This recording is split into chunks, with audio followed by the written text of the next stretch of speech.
私 FE24mm f1.4G マスターと FE50mm f1.4G マスターレンズをすでに持っているのに、あのレンズを買いました。 FE の 2470mm f2.8GM2 です。しかもヨドバシカメラ池袋店のセミナーで購入を発表した時、皆さんの反応が意外と薄かったんですよ。私の中ではかなり大きな買い物だったんですけど、あ、それなんだみたいな反応で、まあね、奇抜なレンズでもないですし、多分すでにね持ってる人が多いレンズだったからなのかなというふうに思いました。皆さんこんにちは、青ゆいです。今回はソニーの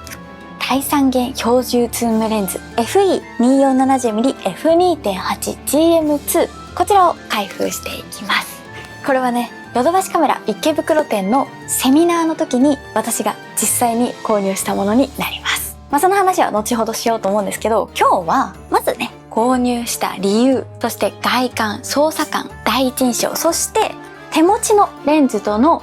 違いを見ていったりしていきたいなと思っています。ぜひ最後までお楽しみください。実際のね、作例とか撮影中の使用感については今後 POV 視点でスナップ撮影しながら改めてお見せしたいと思いますので、ぜひそちらもセットでお楽しみください。でね、2470mm f2.8 ってフルサイズを使っている方にとってかなり王道の標準ズームレンズだと思っています。そうじゃないですか。ただ、私はね、これまで標準域を 24mm f1.4 と 50mm f1.4G マスター、この2つで補っていました。24mm に関しては空間を広く見せることができますし、50mm では被写体に集中した撮り方。あとは2つ共通していることですが、 F1.4 の明るさやボケを生かした撮影っていうのができます。なので、この 24mm 一番最初に買ったレンズなんですけど、24買って50買って、で、次何しようかなと思った時にやっぱりここのラインがあったので、次は中望遠にしようということで、この 50-150mm f2 の G マスターを買いました。で、その次に買ったのがこちら 70-200mm f2.8 の G マスターです。ただこの 70-200mm を買う時にめちゃくちゃ迷った一本があって、それがこちらです。 2470mm、 どっち買おうかめちゃくちゃ迷いました。なので、ずっと 2470mm がいらなかったっていうよりは 24mm と 50mm をすでに持っていたので、優先順位が後ろになってしまっていただけで、ずっと気にはなっていたレンズでした。24mm と 50mm って焦点距離ぶっちゃけ被ってるじゃないですか。でもどっちも必要だなと思っています。なんでかっていうと、やっぱり F1.4 の明るさや大きなボケ感っていうのは単焦点の魅力だと思うので、そういったシーンではこちらを使い、本当にね、レンズ交換する手間を減らしたいとか、近場で散歩中に撮るとか、そういった時には手軽に持っていけて汎用性の高いこちらのレンズを使うシーンっていうのが増えるんじゃないかなと思っています。はい。でね、今の私のソニー純正のズームレンズを見てみると、 FE50-150mm、 70-200mm、 400-800mm、 少し変わった構成ですよね。ズームレンズだけ見ると全て 50mm 以上から始まっていて、 24mm から始まる標準ズームを一本も持っていませんでした。このね 50-150mm、 そして 70-200mm は、私の中では作品撮りに向いてるレンズかなと思っています。もちろん日常でも使えますが、少し近所に撮りに行こうとか、旅行中に気軽に撮ろうというふうに持ち出すには少し重かったり、あと何よりも、大きくて目立ちますよね。それに対して私が欲しかったのは 24mm から始まるソニーのズームレンズです。もうね、防湿庫眺めてこれらが入ってると、どうしてもね、気軽に小さいサイズで持っていけるズームレンズが欲しかったんですよ。なのでね、めちゃくちゃ嬉しい。やっぱりね、プライベートのちょっとした撮影とか旅行ではズームの方が楽だなと感じることがありました。特にね、単焦点2本持ってってフィルター付け替えるとかなると本当に大変なので、そういった時にどうしてもズーム欲しいなっていう風に思っていました。なので、焦点距離だけで見たら、24mm も 50mm もカバーしていたので全然ね、問題はなかったんですけど、気軽に持ち出せて、なおかつ1本で構造を変えられる、そんなレンズが足りてなかったということです。そして、そんなもどかしさを感じていた中出会った1本があるんですけど、こちらです。ハイポックの 2450mm f2.8 のこのレンズです。やっぱね、このレンズを手にしてからかなりプライベートで持ち出す機会っていうのがめちゃくちゃ増えました。小型のズームって本当に軽くて持ち出しやすくて万能だなって、改めて実感しましたね。ただね、このボイジャーの 2450mm を使えば使うほど同じような場面でソニーの純正2470使ったらどうなんだろうっていうのは気になってきました。50mm よりちょっと先の 70mm まであることで、外での撮り方ってどのくらい変わるのかなっていうところがすごく気になっています。なんでかっていうと、2450って室内で使う分には結構ズームしてるなっていう感覚あるんですけど、一歩ね外に出ると意外とズームしてる感っていうのがないんですよね。なのでそのあたり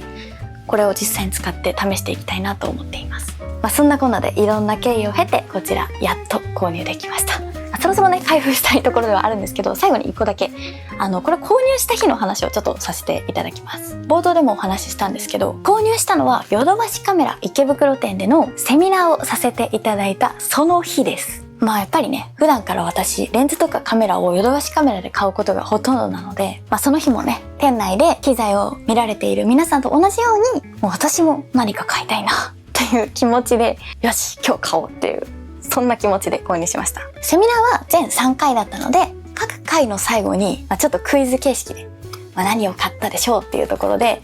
紙袋からゴソゴソ取り出して、こちらですっていう風にやったんですよ。なんですけど、思ってたより皆さんの反応が結構薄くて、私の中ではね、めっちゃね嬉しい発表ではあったんですけど、なんかね会場では、それなんだみたいな。そんな空気感でした。もちろんね、これは私の想像の中での話ですけど、多分 2470mm って超広角や超望遠レンズのように用途が限定されたレンズではなくて、幅広い場面へ対応しやすい、いわゆる王道の標準域ですよね。だから、会場にいらっしゃる皆さんもすでに持ってるよという方が多かったんじゃないかなと思っています。だから、意外性のある一本っていうより、むしろ今まで持ってなかったんだっけっていう風に感じた方が多かったのかなと思っています。それではいよいよこちら開封していきます。すっきり、なんかすごいスマートですね。細いというか。軽っ。軽いよね。一旦ね、改めまして、こちらの正式名称は FE2470mm f2.8GM2 となります。フード。全然威圧感がない。2470mm f2.8 と聞くと、もう少し大きくてもいいのかなと思ったりするんですけど、意外とコンパクトでした。そして手に持った第一印象としては、なんかすっきりしてる。細身ですね。ただ質量としては 695g だったかなと思いますので、標準ズームの中で極端に軽いっていうわけでもないですよね。ただズーム全域で F2.8 なところとか G マスターシリーズっていうところを踏まえると、だいぶ小型軽量だと思いますっていうか、いつも使ってるズームレンズがねこういう方たちなので、それに比べたらね当たり前だけど軽いですよね。そしてフィルター径は 82mm です。そうこちら今回はねゼクロス2のプロテクターをつけたいと思います。はい、そしてこちらがズームリングとなります。そっか、繰り出し式か。いいね、別に取れれば。で、右側にはズームリングの重さをタイトとスムースで変えられるスイッチがあります。持ち運ぶ時とか不意に鏡頭が伸びてほしくないなと思う時にはタイト、重くなりましたね。で、撮影中に軽くズームしたいなと思う時はスムースというね、そんな使い分けができます。そして絞りリングは F2.8 から F22、そして A ポジションまであります。でね、絞りリングのクリック感はここで切り替えることができます。静止画ではクリック感をオンにして、動画ではクリックを外して滑らかに絞りを変えるといった使い方ができます。アイリスロックもあるのかな？あるね。なので A ポジションと F 値の間を不用意に行き来しないようにすることもできます。あとはアウトフォーカスとマニュアルフォーカスの切り替えボタンがあったり、あとね、こんなにねフード薄型なのにこれ窓があるので、ND とか CPL フィルターいじりたいよっていう時にはここの窓から操作することもできます。そして撮影最短距離は 24mm 側で 0.21 メートル、70mm 側では 0.3 メートル。最大撮影倍率は 0.32 倍なので、散歩中に見つけた小さなものだったりとか、食事、テーブルフォトでも使えそうですね。オートフォーカスには XD リニアモーターを4機搭載していますが、このあたりはね、実際に使ってみて操作感とか、試せたらいいのかなというふうに思っています。では、ここでこれまでね、標準域を補ってくれていた2本のレンズたちとちょっとね、大きさだったりを比べていきたいと思います。はい。こちらが 24mmF1.4。そして中央が 50mmF1.4。で、こちらが 2470mmF2.8 となっています。24mm は 445g、50mm は 516g、そして2470は 695g です。なので、1本ずつ比べれば 24mm よりは 250g、50mm よりは 179g 重くなっています。ただ、この2つ 24mm と 50mm を一緒に持つと 961g なんですよ。ということは2471本なら 695g なので、単純なレンズの質量だけで言うと、この2本のセットより 266g 軽くなって、レンズ交換の回数も減らせます。良くないですか？もちろんね、F1.4 と F2.8 では明るさが2段違いますし、ボケや単焦点ならではの表現まで置き換えられるわけではありません。なので 2470mm を買ったからといって、こっちを手放すということはないかなと思います。特に 24mm。毎回ね、室内の動画を撮るときには必ずこのレンズを使ってるんですけど、今日はね、このレンズもお見せしたいなと思ってニコンで撮影しています。なのでね、これめっちゃ大事。はい。でもどうだろうな。これで動画撮影いけちゃったら、ちょっとわかんないですね。どうだろう、いけるのかな。そのあたりもちょっとね、試してみたいなと思っています。では、まずね、普段よく使っているこの α7 V に装着していきます。おー。なんか、あんまり見ないタイプですね。ソニーって結構今まで24と50っていう単焦点と、飛び越えてちょっと大きめのレンズを使ったので、その中間ってなると結構ね、しっかりとした重さがあるなという印象です。おかしなことにね、50mm とか 70-100mm まで飛んじゃうと、重いのは当たり前でしょみたいなものが脳にあるので、持てちゃうんですけど、このサイズ感はまだ持ったことがなかったので、ソニーらしくないというか、慣れるんでしょうけど。結構伸びる。そうね。室内だとめっちゃ伸びてるのが実感できますね。α7 V のこのしっかりとしたグリップ感にこのレンズなので、だいぶね、安定のしやすさっていうところでは安心感ありますね。じゃあ次、α7C2 につけてみたいと思います。やっぱりね、α7 V に比べてだいぶ小型ですね。めっちゃ軽いわ。すごく軽くて持ちやすいですね。これもね、ありかな。ほんと気軽に持ってきたい時っていうのにはすごく向いてるなと思いますね。今後の作例スナップの中で実際に使用感や操作感については、触れられたらなというふうに思っています。そして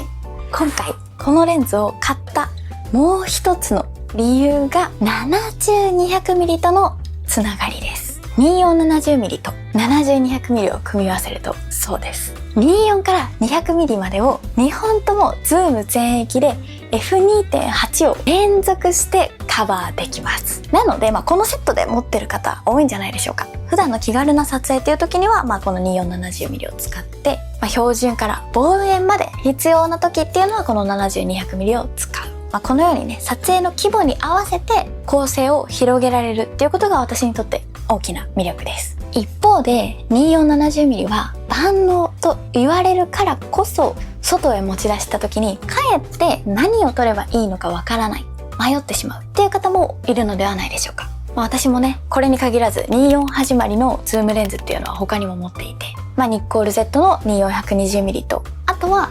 タイポックの 24-50mm です。で、24-120mm の場合は 24mm から 120mm まで伸ばした時に広角から中望遠まで画角が大きくガラッと変わるので、うわ、ズームしたなっていう、そんな感覚大きいですよね。一方で、24-50mm って使いやすく、そしてコンパクトにまとまっている反面、画角そのものの変化っていうのは大きくはないかなと思っています。で 2470mm はそのちょうど中間です。だから気になってた超広角や超望遠レンズのようにレンズを向けただけで世界の見え方っていうのが大きく変わるわけではないです。で 120mm までは伸びず 70mm で止まるので、もう少しズームしたいなって思う場面も多少ねあるんじゃないかなと思ったりもしています。だからこそ単にどこまでズームできるかだけではなくて 24mm で空間を見せるのか、 35mm や 50mm で自然な距離感を作るのか、 70mm で背景を整理するのか、撮影者が焦点距離をどのように使い分けるかっていうのが重要になってくるレンズなんじゃないかなと思います。そうだから明確な意図を持って使わないと曖昧になっちゃうから難しいっていうところがあるのかなと思います。今ねすでに2470持ってるけど万能なはずなんだけど使いどころが難しいという風に思ってる方いらっしゃいませんか？なので今後の動画の中では POV 視点で実際にこのレンズを外に持ち出して作例撮影をしていきます。その中で構図の解説だったりとか焦点距離別の扱い方みたいなお話もできたらいいのかなという風に思っています。というかね、私自身もこの24と35と50と70使い分けをね結構楽しんでいきたいなと思っています。はい。ということでね、今日の動画はこの辺りで、終了となりますが、最後に一つだけ、今回ね、私もヨドバシカメラで買ったわけなんですけど、もしね、この動画を見たり、今後のね、作例撮影がきっかけで、ヨドバシカメラへカメラやレンズを買いに行く方がいらっしゃいましたら、ぜひね、青いのね、あの動画を見て買いに来ましたっていう風に言っていただけると嬉しいです。別にね、それを言ったから何かあるってわけではないんですけど、やっぱりね、写真やカメラを始める方、そして楽しむ方が、少しでも増えたことが店頭で実際の言葉として聞こえるっていうのは私にとっても本当に嬉しいことです。なのでね、今後この 2470mm を使って作例撮影だったりも楽しんでいきたいと思いますので、ぜひそちらも楽しんでいただければなと思います。あとね、2470mm 持っている方がいましたら、ぜひね、どんな場面で使ってるかみたいなことをコメントで教えてくれると嬉しいです。あとね、青い彗星というコミュニティを運営しておりまして、その中でこの 2470mm についてもっと詳しく聞きたいとか、使い方について気になることがあるとか、あとはね、α7-5 とか α7C2 について設定を聞きたいという方がいらっしゃいましたら、ぜひね、コミュニティ内にて受け付けておりますので、ご質問ください。それでは本日の動画はこの辺りで終了となります。最後まで動画をご覧いただきありがとうございます。また次の動画でお会いしましょう。